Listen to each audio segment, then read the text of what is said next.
Hello and welcome to Liquid Worldings, Feminist and Ecomaterial Imaginaries of Water, a conversation series hosted by Contemporânea. Over the past weeks, we have been attuning to water, its material agencies, storied flows, political entanglements, through conversations that engaged with Latin American hydropoetics and hydroactivism, African feminist aquapoetics, sound as a research medium in watery contexts, and now, in this final session, with material ecocritical approaches to the blue humanities. Each of these perspectives has complexified the understanding of what it means to sense, relate to, and think with and through water. I'm very happy and honored to close the series today with a talk by Serpil Oppermann, whose influential work has been foundational in shaping the field of material eco-criticism. Serpil is Professor of Environmental Humanities and Director of the Environmental Humanities Center at Cappadocia University. She has played a key role in developing theoretical frameworks that foreground the expressive agency of more than human worlds, working at the intersections of science studies, environmental humanities, and the blue humanities. Her thinking has resonated widely across disciplines and has been a particularly important influence on this series and the conversations it sought to invite. Serpil Oppermann is the author of Ecologies of a Storied Planet in the Anthropocene and also Blue Humanities, Storied Water in the Anthropocene, and has published widely on eco-criticism, literature, and environmental thought. In today's session, Serpil will explore how water, as storied matter with expressive agency, co-determines life through its exchanges with bodies, environments, and social systems. She proposes a material eco-critical poetics of water as a framework for reimagining human entangled relations with waterscapes, opening the way toward more attentive and transformative knowledge practices beyond anthropocentric paradigms. Dear Serpil, thank you for being here today. It's a great pleasure to welcome you. Please go ahead. Oh, thank you. I'm really, really very happy to be here. I'm delighted, and thank you for this wonderful introduction. And I really extend my warmest thanks to you, Salomé, for inviting me to speak for the Liquid Worlding series, part of the Atlantic Project. Thank you. Today, I'll be talking about contemporary urgencies surrounding human-water relations that encapsulate the intersecting forces of biology, geology, chemistry, climate, economics, and socio-political dynamics, all entangled within the complexities of the Anthropocene. I have proposed a material eco-critical perspective to explore these relations because with this watery focus, material eco-criticism anticipates how the stories of watery beings or watery agencies can offer new pathways for addressing and resolving our conflictual entanglements with these hydroscapes. I will now share my screen.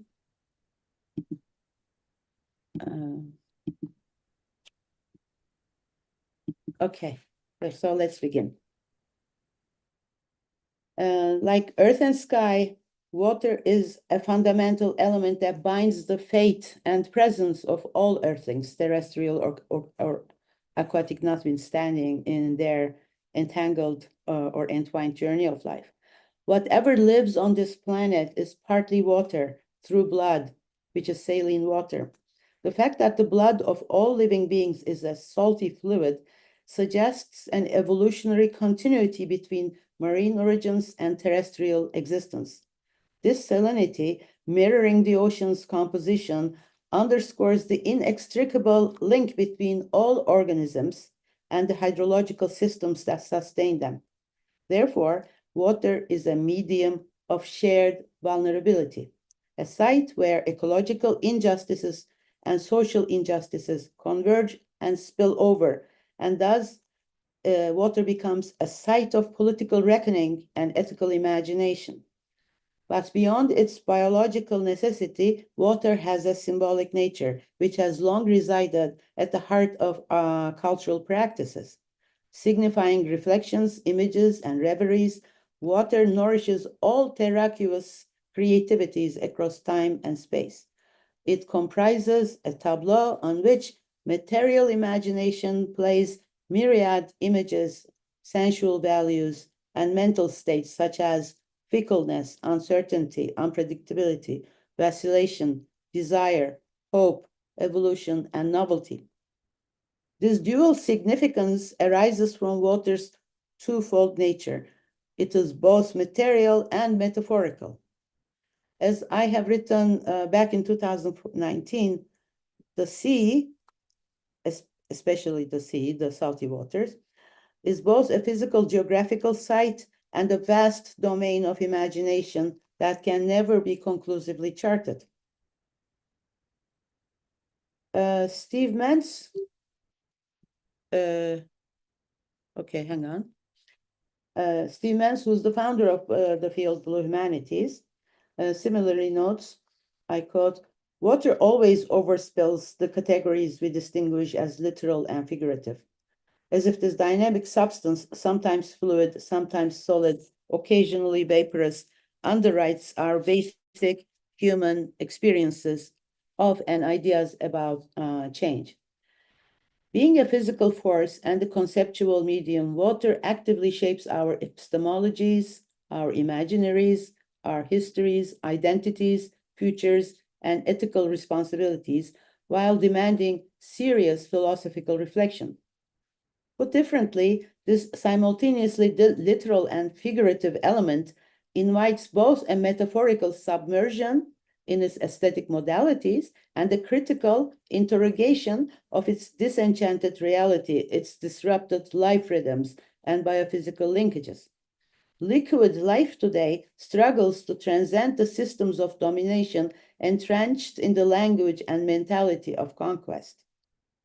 Although all waterscapes are sites of symbolic crossings and material connections among cultures, histories, and ecologies, we must first recognize that water-human relations are most discernible within symbolic frameworks that emerge through conceptualizations themselves shaped by the sociocultural, historical, and disciplinary contexts from which they arise. Water's symbolic valences, however, are never disentangled from its material realities. They span sacred cosmologies and colonial extraction to climate crisis, cultural imaginaries, and post-human reconfigurations of agency. Such entanglements between water's symbolic and material dimensions call for a mode of engagement that is both reflective and responsive. Attuning ourselves to water's movement, fluidity, and cycles deepens our understanding of change, interconnection, and resilience.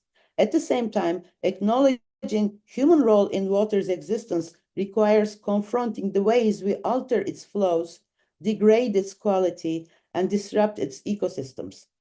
This reciprocal awareness compels us to move beyond anthropocentric assumptions that have underwritten hydrocolonial practices and moves us towards a more relational understanding, one that affirms water's agency and our embeddedness within its cycles. Since water is alive with a myriad life forms, each change in water matters in the fabric of existence. Yet, when water is colonized, hypercommodified, engineered, diverted, dammed, and overexploited, how can it protest human betrayal? How can it make us recognize that aquatic systems are not peripheral, but integral to our shared existence and planetary destiny? The escalating water crisis, after all, is not a discrete environmental crisis, but one deeply entangled with humanity's most pressing challenges, from climate migration and food insecurity to socio-ecological justice and global health. The entanglement between water degradation and food insecurity is neither speculative nor remote. It has long been a concern for hydrologists and environmental scientists who warn about soil becoming salinized or groundwater pollution spreading across continental lands. The renowned Swedish hydrologist Malin Falkenmark cautioned in a 2001 study that under 75% of the agricultural areas in Central Europe, the content of nitrate in groundwater was already too high for drinking water purposes. She clarifies that unavoidable manipulation of landscape components aimed at harvesting water, food, minerals, energy, and timber have produced not only direct visible effects such as deforestation, land desiccation, and the pollution of rivers, lakes, and coastal waters, but also creeping invisible effects such as river depletion, water table changes, groundwater pollution, and the degradation of water-dependent ecosystems. End quote. The impacts of hydro-extractive economies erode the ecological foundations of life through slow violence and systemic invisibility, compounding the vulnerabilities of food systems, ecosystems, and the communities that depend on them. These are not merely technical or infrastructural issues. They are also epistemic and cultural, implicating the narratives through which water is known, represented, and valued. Excuse me. Such concerns lie at the heart of the blue humanities, a transdisciplinary field. Well, I use the word field here, but in our circles, we tend to use current of thought because field is a terrestrial word, whereas when we say current of thought, which aligns more with the objective of the blue humanities. But let me use field. So it's a transdisciplinary field that confronts the precarity of endangered waterscapes in the Anthropocene. By mobilizing sociocultural, literary, historical, aesthetic, ethical, and theoretical perspectives alongside scientific data, however, the blue humanities interrogates dominant hydrological paradigms while cultivating alternative imaginaries for more just and reciprocal water relations.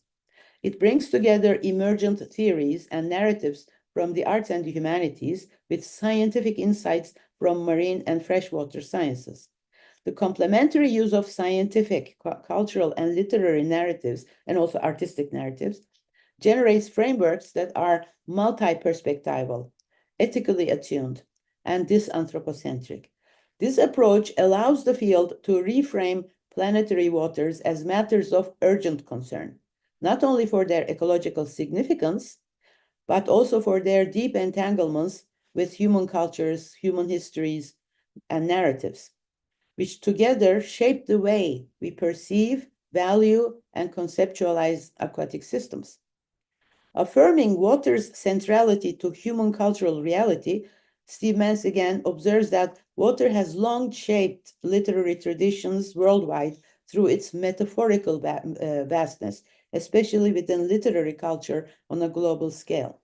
This interconnection of water with imagination and narrative highlights the need for new epistemological and ontological frameworks capable of engaging relational and more than human modes of knowing that transcend anthropocentric paradigms and invite alternative modes of thinking about life that extends to the planetary waters. Recognizing this need, the blue humanities has adopted a practice of thinking called thinking with water. This is from the book Thinking with Water from 2013, co-edited with Cecilia Sen and Astrid Daniel-Manes and Janine MacLeod. This is relational thinking based on notions of fluidity, viscosity, and porosity. The editors in the introduction also underline the fact that water is a matter of relation and connection because it literally flows between bodies and through time. Excuse me. Oops, what happened? Yeah. The objective here is to raise critical awareness about the ongoing biophysical transformations occurring in both marine systems and freshwater bodies, and to highlight the consequences these changes have on multi-species relations that are relentlessly disrupted. In the developmental phase of the blue humanities, the prime targets of research were the crisis-ridden oceans and seas with their changing conditions. Therefore, the blue humanities is commonly characterized by an oceanic turn in literary studies, which came to be known as the critical ocean studies, where the sea was envisioned both as a geopolitical agency and a symbolic domain. The blue humanities still prioritizes the imperiled seascapes in the maritime Anthropocene. Ocean warming, ocean acidification, deep sea mining, deoxygenation, oil spills, overfishing, surface runoff, disposal of toxic waste, pharmaceuticals, plasticizers, pesticides, and detergents in salt waters that cause, for example, endocrine disruption in fish, all threaten marine ecosystems and marine life, from plankton to coral reefs to whales. Since similar threats also occur in inland waters, in my book, The Blue Humanities, Storied Waterscapes in the Anthropocene, I suggested that the field needs to interrogate the freshwater ecologies and discourses to balance its salient focus. I brought together limnology, the freshwater sciences, and oceanography, and discussed them as twin sciences. Consequently, a central task of the field is to dismantle anthropocentric thought regarding all water ecologies. One effective way to achieve this is through material ecocriticism, which frames water as a fluid storied matter imbued with expressive agency. In this framework, all bodies of water are seen as living texts. They are repositories of geological memories, multi-species histories, and enduring stories about ancient and modern migrations, tempestuous storms, and the cyclical return of tides. Water is also like a liquid palimpsest inscribed with the traces of the metabolic lives of a myriad beings that are vibrant agents in their own right. They are agents that remember and resist. Pulsing with a vitality that defies containment, they are keepers of the primordial and contemporary, their form both constant and ever-changing. The blue humanities engages with these multiple temporalities in its study of the complex relations among humans, water, and water-dwelling beings.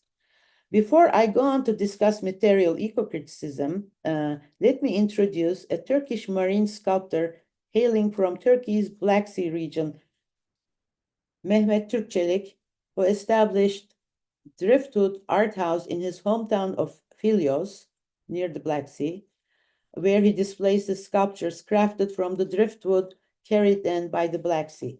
In an interview, he talks about this driftwood washed back to the shore as his companions. He says, trees from the forest get swept out into the sea. They float around for months, are stripped of their bark, and are washed back up onto shore by a storm. The pieces of wood littering the shore are the bounty of terrifying storms. What's left to me are the more delicate, eye-catching branches. I try and turn them into small sculptures. I try to give them a new life in my studio. He transforms this driftwood into designs, but, as he says, without forcing the wood, without fighting it, without cutting or tearing. The wood and I have an agreement. We work without hurting each other.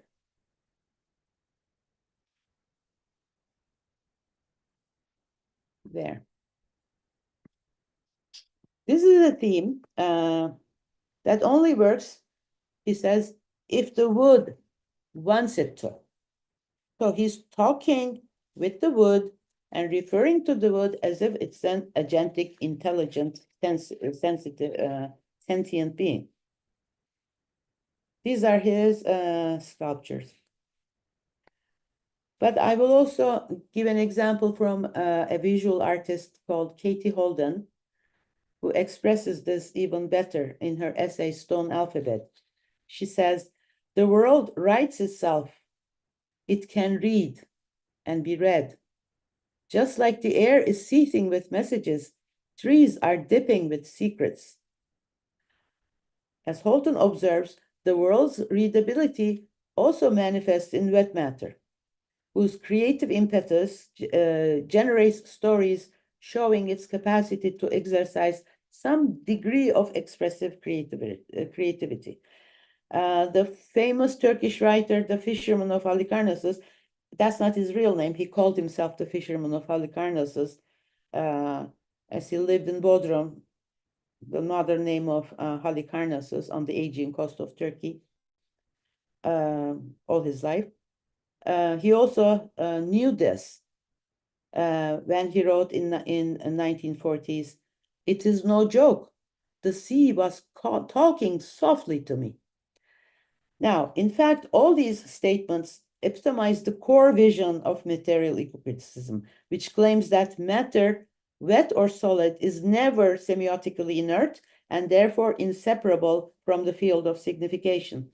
All matter is storied matter, replete with agentic power, with an expressive force that endures far longer than us and our stories. Material ecocriticism envisions everything as signifying subjects or expressive entities we call narrative agencies of storied matter. I'm going to quote from the introduction of the book, Material Ecocriticism. Serenella and I co-edited, and it appeared in 2014. So I think it will be clear about what we mean concerning storied matter. There's a definition here we provided. The world's material phenomena are knots in a vast network of agencies, which can be read and interpreted as forming narratives, stories, developing in bodily forms and in discursive formulations and arising in co-evolutionary landscapes of natures and science. The stories of matter are everywhere, in the air we breathe, the food we eat, in the things and beings of this world, within and beyond the human realm. All matter, in other words, is a storied matter. It is a material mesh of meanings, properties, and processes in which human and non-human players are interlocked in networks that produce undeniable signifying forces. The concept of narrative agency owes its formulation to Karen Barad, actually to her definitions of meaning and intelligibility. Meaning, according to Barad, is an ongoing performance of the world in its differential intelligibility, in which our cognitive practices also participate. And intelligibility, she says, is an ontological performance of the world in its ongoing articulation. In material ecocriticism, this ongoing articulation of the world is conceptualized as storied matter, because for a story to exist, it must be framed through some form of articulation, performance, and intelligibility. In its broad range of expressions, at the microscopic and megascopic scale, matter becomes a site of narrativity, with ongoing configurations of signs and meanings that we interpret as stories. And narrative agency, if you want a definition, is a non-linguistic performance inherent in every material formation, from bodies to their atoms, making them telling or storied. It signifies the expressive creativity and agentic capacity in all material entities. Different from personification, which attributes human traits to non-humans and objects, narrative agency unfolds in its interchanges, collusions, and fusions with the human reality, like rocks with archival histories and geological records that reveal stories of dynamic fusions with animals, plants, and humans. The planet itself, excuse me, as cosmologists Brian Swim and Mary Evelyn Tucker claim, is a story in which we belong and out of which we arose. Indeed, every living being and thing tells us evolutionary stories of coexistence, codependence, extinctions, and survivals. This expressiveness, found across different spectrums and vibrancies of being, shows that life itself is made of stories, as Wendy Wheeler, the late biosemiotician, once said. And narrative, as Roland Barthes insisted, is simply there, like life itself. So, whether it's a seashell on the beach, an erupting volcano, a fossil fragment, or a dying coral, in whatever form it appears, matter is encoded with meaningful narrative codes, through which the world becomes eloquent. The fossils tell stories of extinct beings captured in time. Volcanoes tell the story of Earth's turbulent past in a time of global warming. Seashells, as environmental journalist Cynthia Barnett reminds us, recorded a fossil diary for 500 million years, leaving one of Earth's most complete archives of a past life and global change. And that seashells are more accurate recorders of human history than humans who got to write it down. Corals, too, are producers of geobiological history, holding records of past environmental and climate conditions. Studying geochemical records preserved in coral skeleton, scientists consider coral as natural archives of paleo-environmental conditions in tropical and subtropical waters. Corals are thus the original scribes who wrote the world ocean's book of life. Following the narratives of that book, we can clearly see that the lexicon of their narratives, impressed with meanings, projects an image of the more than human world that is never mute and meaningless.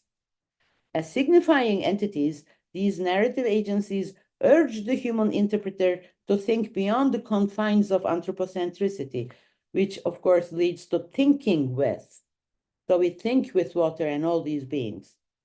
Storied water, in this regard, becomes the fluid ground on which the imaginary and the actual intersect in real and symbolic contexts. So when we speak of storied matter, we are not only using a material metaphor, we are acknowledging its narrative agencies as active co-authors that shape this world. Water itself also has an expressive agency or agentic capacity to a degree. And it has a signifying power ingrained in its aquatic entities, whose meanings are deeply interlaced with human imagination and mind. Reading storied waters in this regard requires arts of imagination, as well as arts of attentiveness to recognize the expressive potential of water itself and its narrative agencies. Of course, to read their stories, we also need scientific data, scientific information. So I offer this material ecocritical perspective of water as a better alternative to the anthropocentric paradigms, which views eloquence only in human terms. Accordingly, only human beings are capable of communication, and they're capable of writing stories. But this is challenged in material ecocriticism. So this discourse denaturalizes the anthropocentric foundations of traditional epistemologies, established meaning systems, and cultural imaginaries. Fluid, storied matter obliges us to rethink and apprehend the significance and depth of our interactions with all waterscapes. Learning different notions of eloquence in a more than human environment restructures our imagination and erodes dualism, the nature-culture divide being the backbone of them all. Recognizing this potential requires creative and critical thinking and scientific research to foreground the importance of informed awareness observed among aquatic species. This new interpretive horizon that encourages us to be more perceptive of the stories and meanings of fluid matter transforms our objectifying attitude to waterscapes and thus generates disanthropocentric modes of thinking in a world facing potentially catastrophic impacts from anthropogenic threats. Thinking about storied waters in a disenchanted world means thinking seriously about how our invasive economic practices produce planetary cycles of pollution in waters, and how our political decisions and cultural meanings are enmeshed in this production. In this approach, we can read the oceans as if they continually transmit sad stories of deoxygenation due to the flow of chemicals such as nitrogen and phosphorus, which produce harmful algal blooms with dangerous toxins. The stories of aquatic narrative agencies conveyed today are profoundly troubling, like the traumatic tales of plastic choke birds on Midway Island and the infamous Great Pacific Garbage Patch. They point to the dire consequences of the social and the natural interpenetrating each other in the slow death of so many marine species. The distressing stories of sea turtles that unwittingly ingest plastic garbage in the oceans or of dying coral reefs are instances of slow violence enacted in the oceanic environments. Such stories, as Donna Haraway suggests, demand a certain suspension of ontologies and epistemologies and urge us to become more ontologically inventive and sensible. This is exactly what material ecocriticism has done. So, if you can learn to read these stories of birds, fish, and other beings conveyed through signs, clicks, and whistles, color, touch, and body motions as creative expressions, our understanding of nature at large can change. Now, I will illustrate how this is possible through the example of corals. Coral reefs stand among the most vulnerable victims of anthropogenic pressures. Among them, ocean acidification and warming waters. Add to these flows of agricultural runoff, marine pollution, and overfishing to envision the darkening waves of the Anthropocene seas.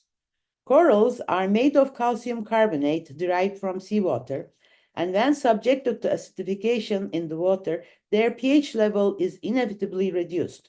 To raise the pH of the calcifying fluid, corals continue to produce calcium carbonate, but in acidic seawater, they cannot bring carbonate ions to the level required for their skeletal growth. The existence of coral reefs depends upon coral animals, such as polyps, which are anemone-like creatures that produce calcium carbonate crystals. By being stacked on top of one another, these animals form a skeleton to protect themselves. This enables coral reefs to survive in colonies in which skeletons of numerous polyps form domed structures, providing nesting ground and food sources for many marine species, such as marine flatworms. Coral reefs are home to more than 25% of oceanic life.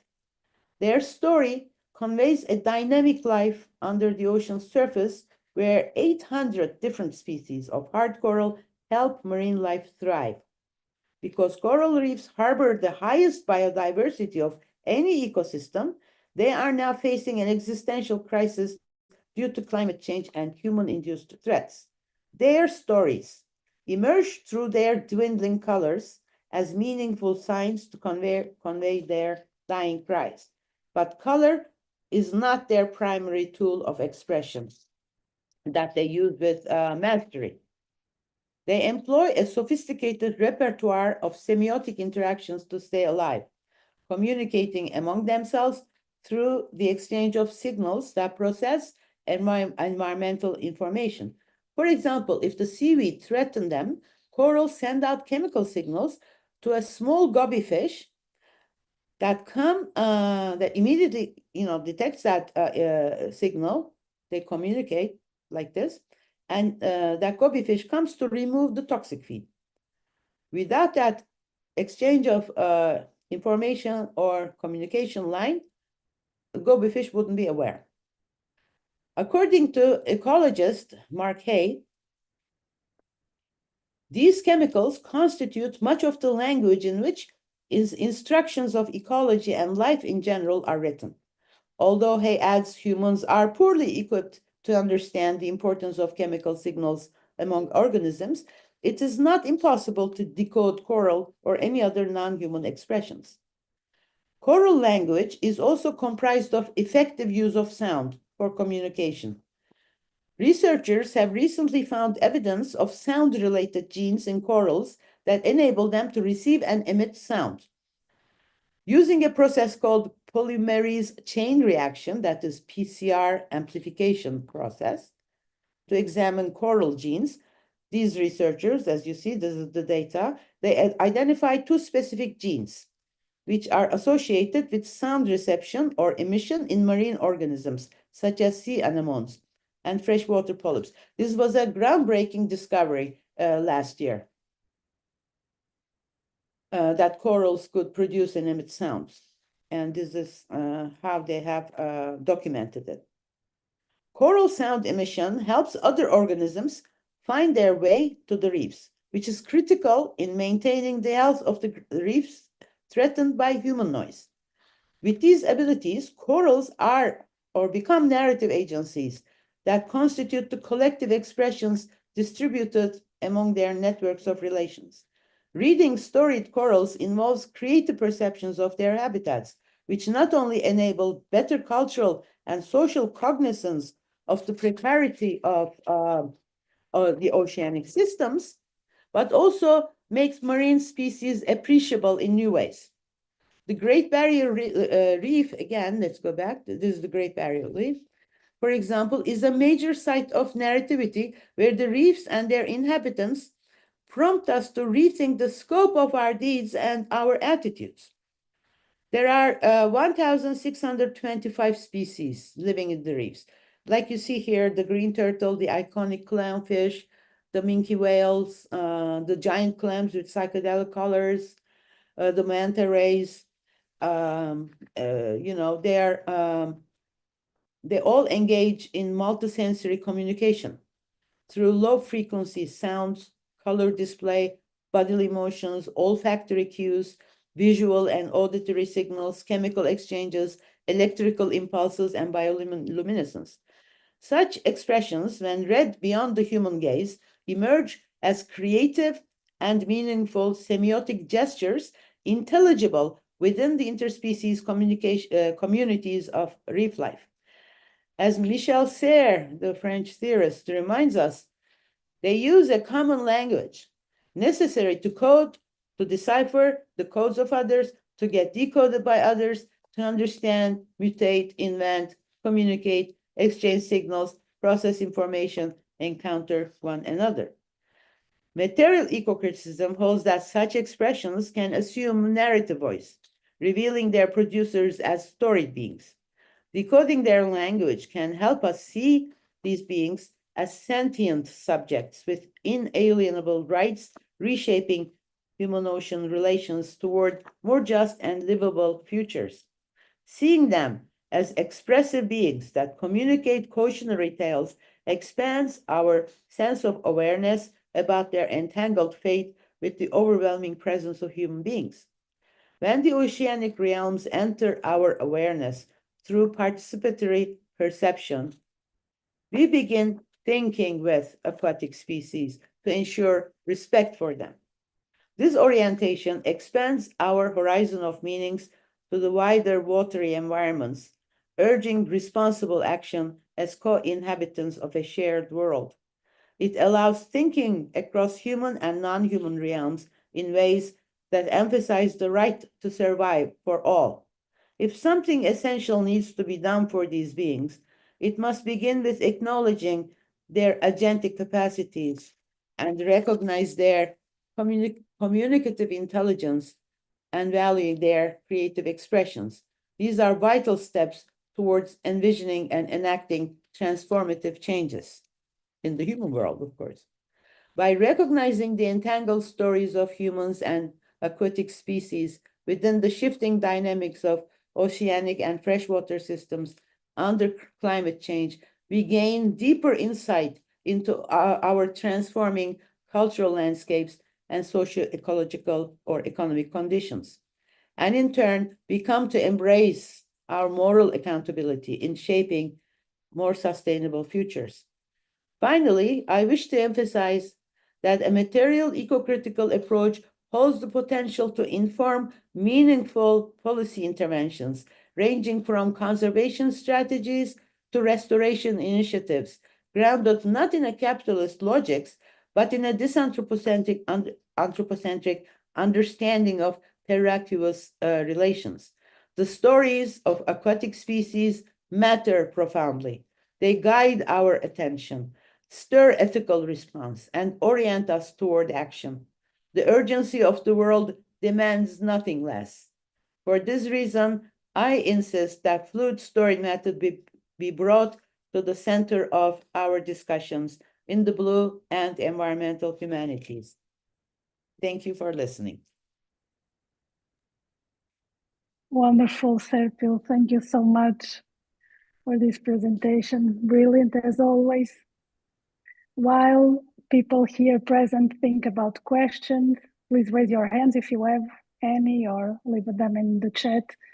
I was wondering what kind of situated practices or gestures may be artistic, pedagogical, or otherwise we can develop to cultivate this attention and attentiveness to water's expressive agency and expression. What kind of gestures? Yeah, I can give Maggie McRoberts's octopus meditations as a good example to this communication process that I talked about, which in material ecocriticism we call narrative agencies. Are you familiar with this video called Octopus Meditation? They have these are artists, and there's an octopus, and the octopus is so intelligent it communicates intelligibly, and they have developed ways to interact with that. It has cognitive intelligence as well as imagination, and it's a video. It's a long video which you can probably find online.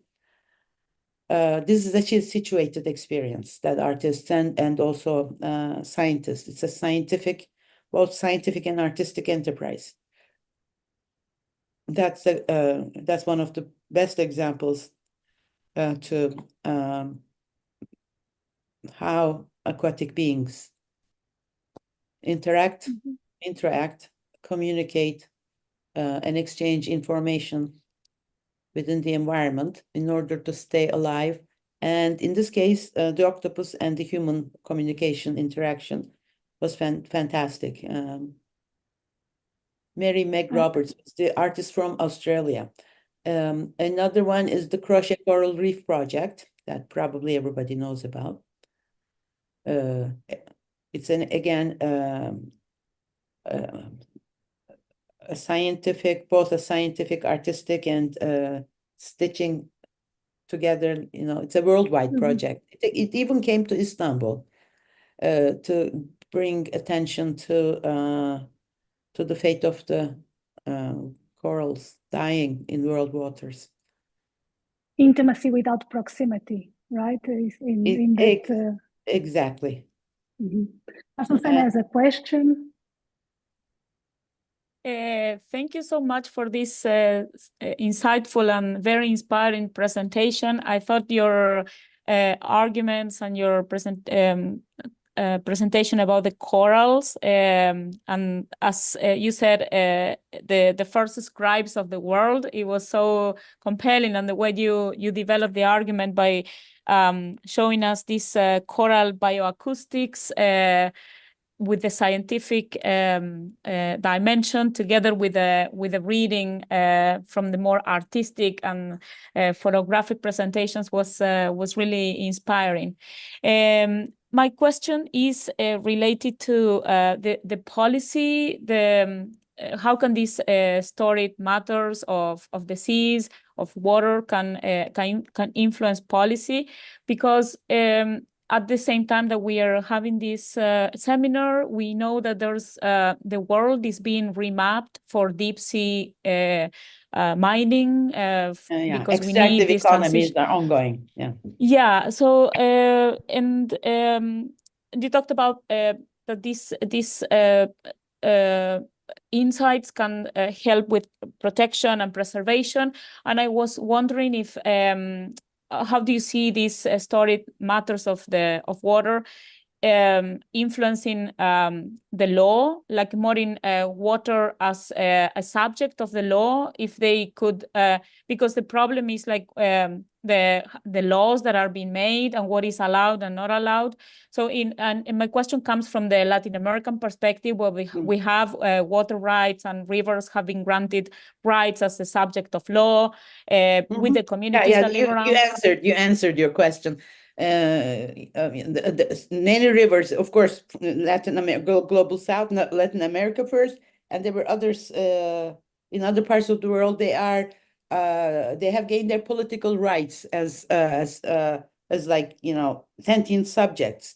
They have political rights, and your governments have implemented these laws, right? And because they have first accepted rivers as sentient beings in their own right with inalienable rights.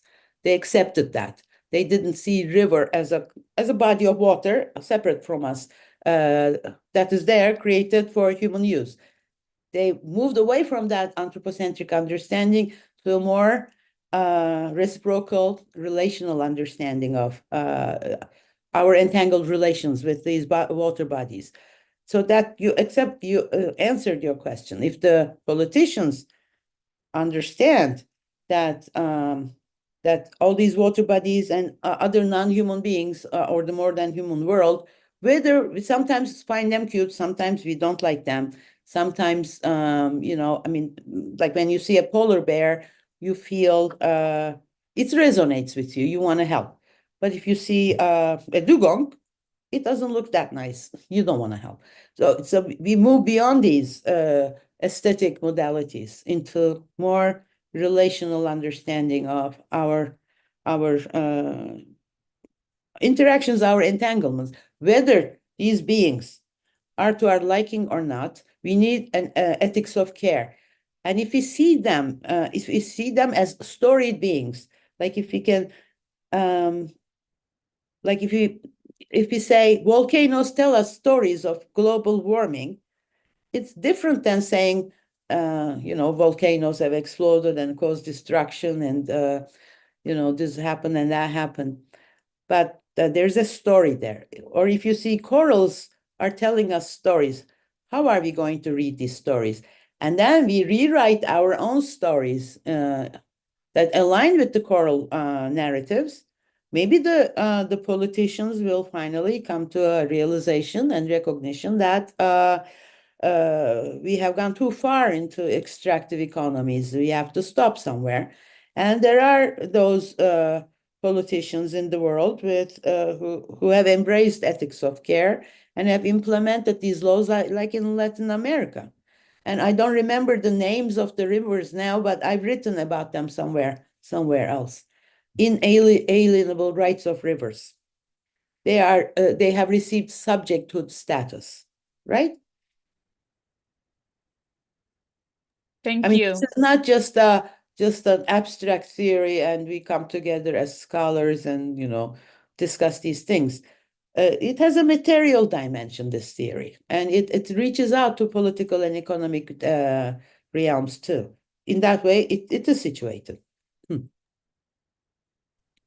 Great question and answer. Thank you so much, Azucena, for introducing that question. Serpil, I was wondering about the feminist genealogies of material eco-criticism. Maybe you can delve a little bit more on that. You spoke about Baron Karab and others. I feel there's a depth here or a genealogy. If you can speak a bit. New materialism as a discourse and as a theory in itself is developed first, it's just put forward by feminist theorists and scientists like Karen Barad. She's a feminist physicist and a theorist. So all these issues that we've been talking about, that agency, that we have extended the concept of agency to be more inclusive of more than human realms. It's like agency as a concept was associated with human intentionality. Like it is like intentional action and intelligible action, which science has shown is not limited to human beings. All of these theories are basically feminist in tone. As Astrida Neymanis says in Bodies of Water, we are all related. By we, of course, there's a problem in articulating and saying we, who are we? But we cannot really avoid this. We are all bodies of water, and this is most evident in Astrid Neymanis's book, Bodies of Water, where she talks about mother's milk being polluted by microplastics. Also human blood is filled with plastics today, and it's inextricable today. And I don't know how you move it to a traditional understanding of feminism, but hydrofeminist perspectives align well with Blue Humanities frameworks. Thank you. If anyone wants to ask a question, please feel free to do so. And while we think also on other questions, I was thinking about authorship, because you reimagine storytelling and narration and stories as this collaborative epistemic and aesthetic practice. So how does this shift our sense of authorship? Yeah, I said the corals are the authors of the Book of Life. Yeah. It's a new way of seeing things. But when I gave a paper in EASLC, it was a keynote talk, Greg Garrett stood up and said, I'm going to lose my job if I accept this. Why? Because, like, humans tell stories. And he's a friend of mine. That was rather funny. Of course, he was joking. But it is hard to accept that non-human entities, other than human beings, are considered as storytelling entities. But we cannot think of them as taking a pen and writing it down. That's a human, anthropocentric vision.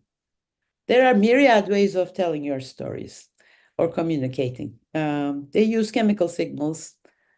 And they can be quite artistic as well. Like there's the story of an elephant who is a painter, and this elephant just paints beautiful nature scenes, and they sell well. So the idea here is to decode their messages, to interpret them. What is it that they are trying to tell us, humans, to humans? And as Michel Serres says, we have to find a way to decode. And this marine biologist also says for humans, it's not too easy to decode this language, but they have decoded whale communication, their whistles, they have decoded their signals, they have decoded dolphin communication. And of course, we need scientific data and scientific research protocols to do so. Human beings are authors of certain stories, narratives, and so are they in their own right. I don't know. You don't accept this vision? I do, totally.